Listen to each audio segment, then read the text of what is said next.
ให้ร้านไปซื้อมาโฮมเมื่อแม่แค่ไปซื้อจะบุญ13 สบายไอ้เตี้ยใจมากอันพวกนี้ว่าไหนตีหมาแถวโอ้ยข้าน้องไม่เอาเนี่ยไปอีสานเขาคุยน้ำเนี่ยโอ้ยพวกเจ้ามาเนี่ยสากคุยน้ำ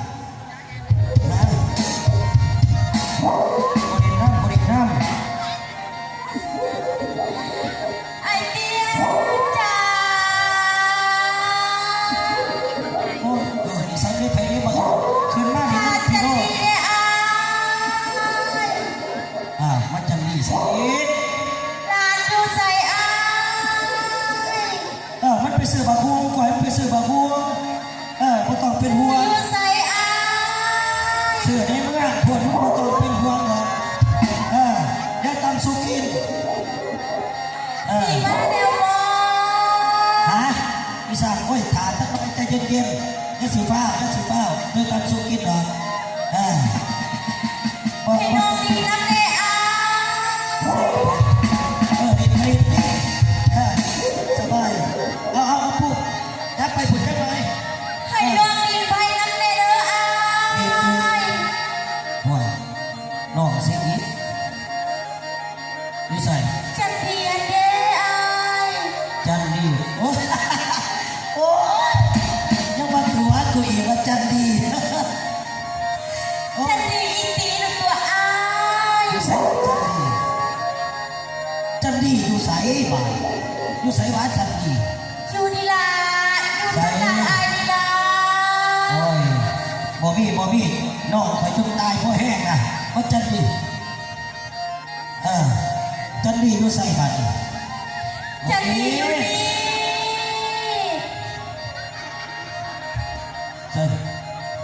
อยู่ใส่จันดีอยู่นี่อยู่ใส่คนนี้เอาไปไว้ถึงอยู่ใส่ละจันดีมาเดียวจันดีมาบ่ไม่ใส่กูอีหาเนี่ยก็ควรก็เลยอยู่กูให้มึงยินไทยจันดีโอ้ยอีหาเนี่ยเสียแต่กูเลยนอนพวกก็เดี๋ยวดีเรื่องแล้วว้ายมาไล่มาตีหมาเดี๋ยวลูกจันดีอยู่ใส่โอ้ยมึงดูในดีๆมึงจะตีมึงอย่าตีมึงต้องเป็นหัวน้องเลยกูสิลูกสาวได้มาในโอกาสเขาเกิดมีความสุขตอนนอนตาย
มึงเรียนก่อนยังวะไปถ่ายอยู่ห้องใหม่คุณมึงจะเอาเองก็คุณ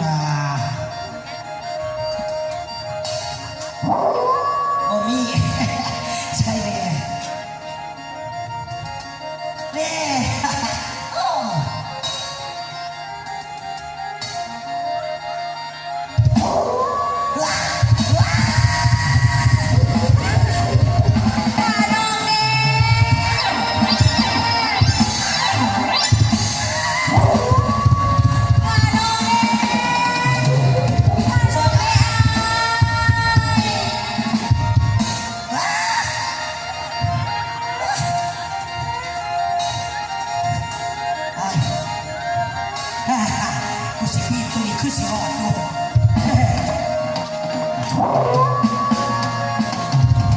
เรียบร้อย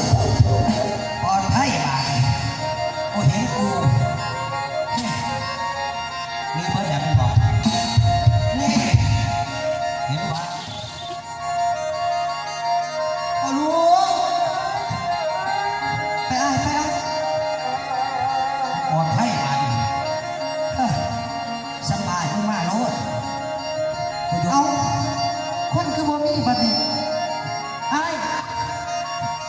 คนไปใส่เปิดปลอดภัยบาดนี้ใครมาลูกเตี้ยไปใส่เลยลูกเตี้ยใครไปใครมันออกโอ้เอาดีเตี้ยลูกเตี้ยที่แถวไหนบัดนี้ลูกเตี้ยพอลุงย่านแล้วเอาไปอยู่หลังเด้อบัดนี้ลูกเตี้ยไปอยู่หลังเด้อ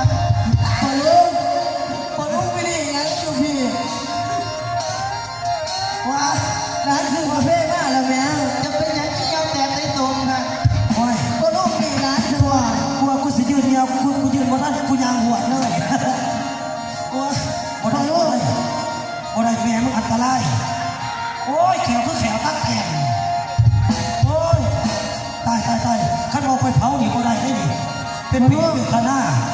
จัดดีโอ้ยลูกหลาโอ้ยตายผู้สูงบ่ได้นะเป็นลูกหลานเมื่อเศร้าอีสิไปมุ่นพามาสวดเอาออกปลาแล้วเห็นคนฆ่ายาโอ้ยเตี้ยเสียวเอาให้เป็นเสียวมึงสมหามึงมาอย่างเพื่อนกูดิ